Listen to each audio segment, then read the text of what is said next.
नमस्कार, good evening सभी विद्यार्थियों का मैं डॉक्टर महेंद्र खरडिया हार्दिक अभिनंदन और स्वागत करता हूं। प्रिय विद्यार्थियों, आप सभी का बहुत बहुत स्वागत। आज हम एक नए विषय पर चर्चा करेंगे। सदा के भांति आज भी विषय बहुत ही महत्वपूर्ण है और महत्वपूर्ण इसलिए है कि ये जो कर्मचारी है उनसे जुड़ा हुआ है, राज्य कर्मचारियों से, और विषय है स्टेट इंश्योरेंस।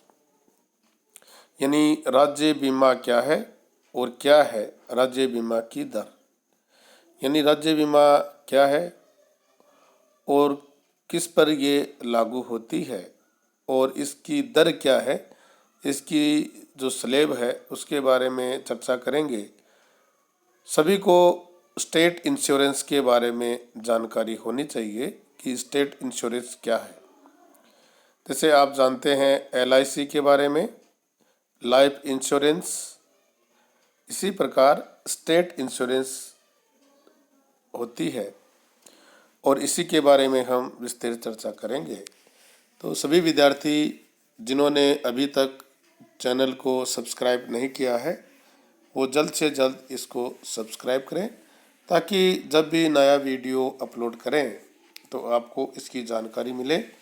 इसके साथ साथ कॉलेज से संबंधित जो जानकारी है, अपडेट है, उनकी भी सूचना हम देने का प्रयास करते हैं ताकि विद्यार्थियों को कोई परेशानी ना हो। तो विद्यार्थी अपडेट रखें और सब्सक्राइब करें ताकि उनको भी जैसे ही कोई अपडेट आए तुरंत सूचना मिल जाए। तो ज़्यादा समय न लेते हुए शुरू करते हैं स्टेट इंश्योरेंस। स्टेट इंश्योरेंस यानी राज्य बीमा। राज्य बीमा राज्य कर्मचारियों, पंचायत समिति व जिला परिषद के कर्मचारियों तथा सरकार द्वारा नियमित किए गए वर्ग चार्ज कर्मचारियों का सरकार से एक अनुबंध है जिसके अंतर्गत बीमादार द्वारा बीमाकर्ता कौन है, राज्य बीमा विभाग को नियमित प्रीमियम देने पर बीमादार या उसके मनोनीत को किसी भी घटना विशेष के घटित होने पर पूर्व निश्चित राशि के भुगतान का आश्वस्त करते हैं अथवा सेवानिवृत्ति पर बीमा धन और बीमा बोनस का भुगतान किया जाता है। यानी यह एक प्रकार से अनुबंध है किसके मध्य, राज्य के कर्मचारी, पंचायत समिति और जिला परिषद के कर्मचारी और सरकार द्वारा नियमित किए गए वर्ग चार्ज कर्मचारियों का सरकार से एक अनुबंध है जिसके अंतर्गत बीमादार द्वारा बीमादार कर्मचारी द्वारा बीमाकर्ता यानी राज्य बीमा विभाग को एक नियमित प्रीमियम देने पर बीमादार या उसके मनोनीत सदस्य को किसी घटना विशेष के घटित होने पर पूर्व निश्चित राशि का भुगतान किया जाता है, आश्वासन दिया जाता है, उनको आश्वस्त किया जाता है अथवा सेवानिवृत्ति के होने पर बीमा धन और बोनस का भुगतान किया जाता है। उसे हम राज्य बीमा कहते हैं। कर्मचारी कब बीमित होता है? कर्मचारी के सेवा में प्रविष्ट होने यानी कर्मचारी जो राज्य सेवा में आता है, आने के बाद, प्रविष्ट होने के बाद, प्रवीक्षा काल पूर्ण होने पर, प्रोबेशनल काल पूर्ण होने के बाद आने वाली मार्च से, यानी प्रवीक्षा काल जैसे ही पूर्ण होता है उसकी नेक्स्ट जो मार्च आएगी, आने वाले वर्ष में जब मार्च आएगी से कर्मचारी बीमित होता है। इसके लिए मार्च माह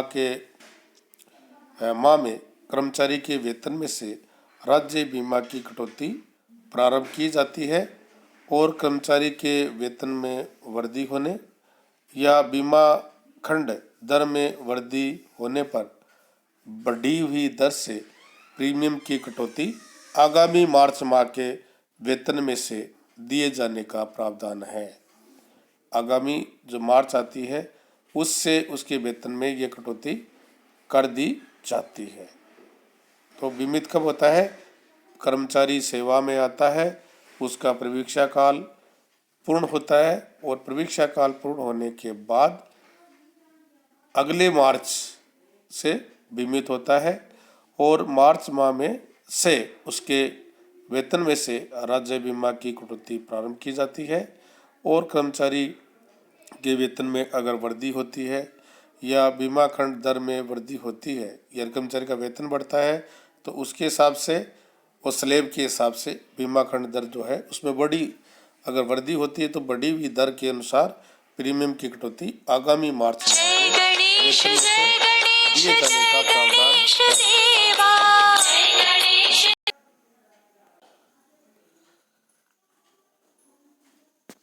वर्तमान में जो राज्य बीमा की कटौती की दर है उसको अगर हम समझें तो 22,000 रुपये तक के वेतन ये बेसिक है 800 रुपये प्रति माह की दर से, 22,001 से 28,500 तक बेसिक जो वेतनमान है उसमें 1,200 रुपये, 28,501 से 46,500 तक 2,200 रुपये, 46,501 से 72,000 जो बेसिक है उस पर 3,000 रुपये और 72,000 से अधिक 5,000 रुपये की राज्य बीमा की कटौती वेतनमान में से की जाती है और मैक्सिमम जो लिमिट है वो 7,000 रुपये आपकी राज्य बीमा कटौती की निर्धारित की गई है स्लेब के अनुसार।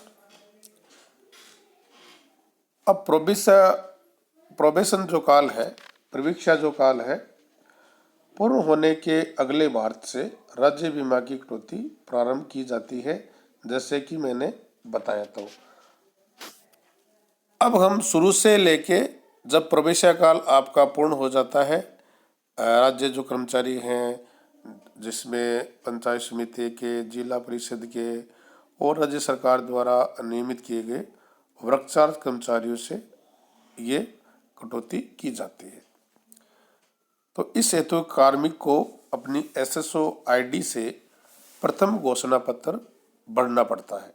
एक घोषणा पत्र जो है उसको भरना पड़ता है। वह चाहे तो पहली बार स्लेब से या 1 या 2 स्टेप आगे की कटौती भी करवा सकता है। जैसे वेतन के अनुसार वो कटौती करवाना चाहता है तो करवा सकता है और आगे के स्टेप की भी कटौती अगर करवाना चाहता है तो वो इस घोषणा पत्र के माध्यम से करवा सकता है। उसको उस घोषणा में प्रीमियम की राशि अपने घोषणा पत्र में सिलेक्ट करनी पड़ती है, चयन करनी पड़ती है। 1 अप्रैल को जिनकी आयु 55 वर्ष से कम है वह स्लेब से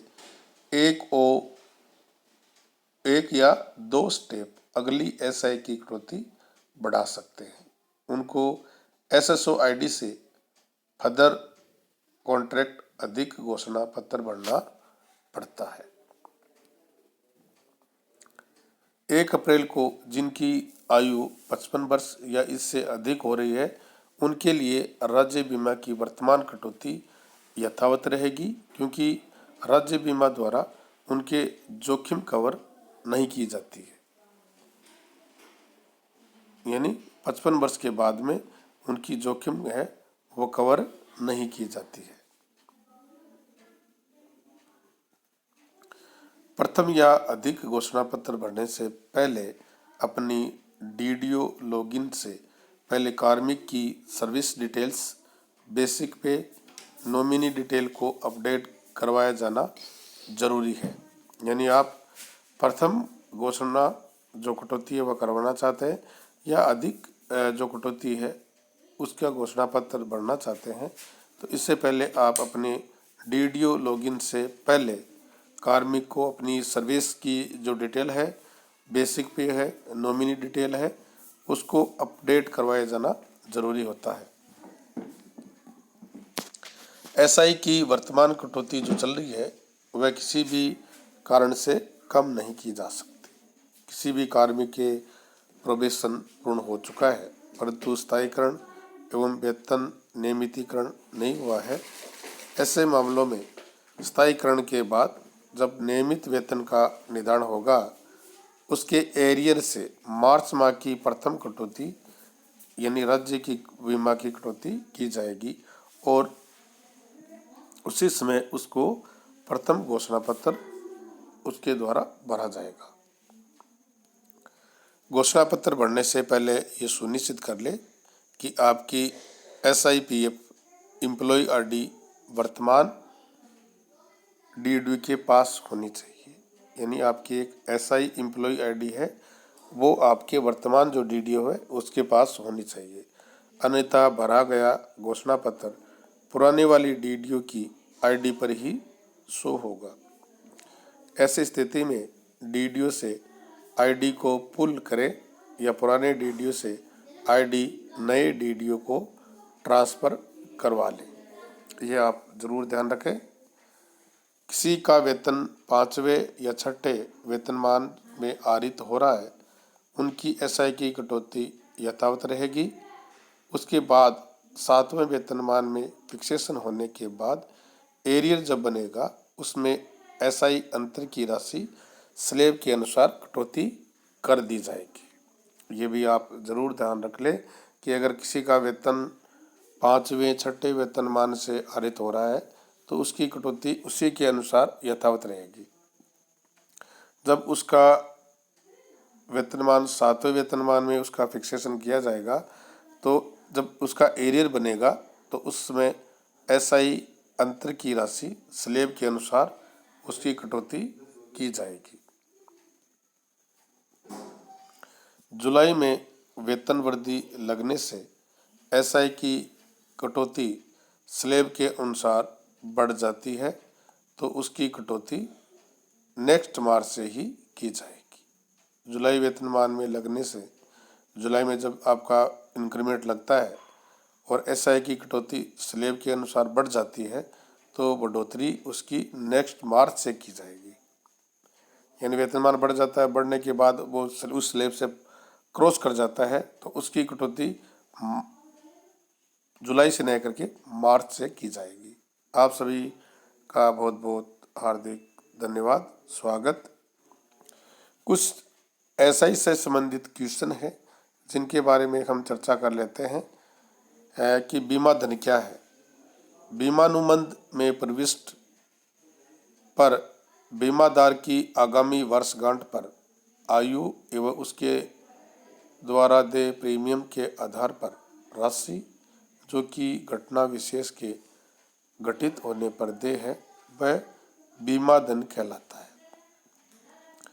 राज्य बीमा, जैसे कि मैंने बताया, राज्य बीमा राज्य कर्मचारियों के जीवन पर जोखिम वहन करने वाली एक कल्याणकारी योजना है जिसके द्वारा बचत को प्रोत्साहन देने के साथ साथ राज्य कर्मचारी तथा उसके परिजनों को आर्थिक संबल प्रदान किया जाता है। राजस्थान के किन नियमों के तहत ये लागू की जाती है? तो राजस्थान सरकारी कर्मचारी बीमा नियम 1998 के अंतर्गत यह जो योजना लागू की गई थी, इससे पूर्व ये योजना 1953 के नियमों के अनुसार लागू की गई थी। आप सभी का बहुत बहुत धन्यवाद। Thank you.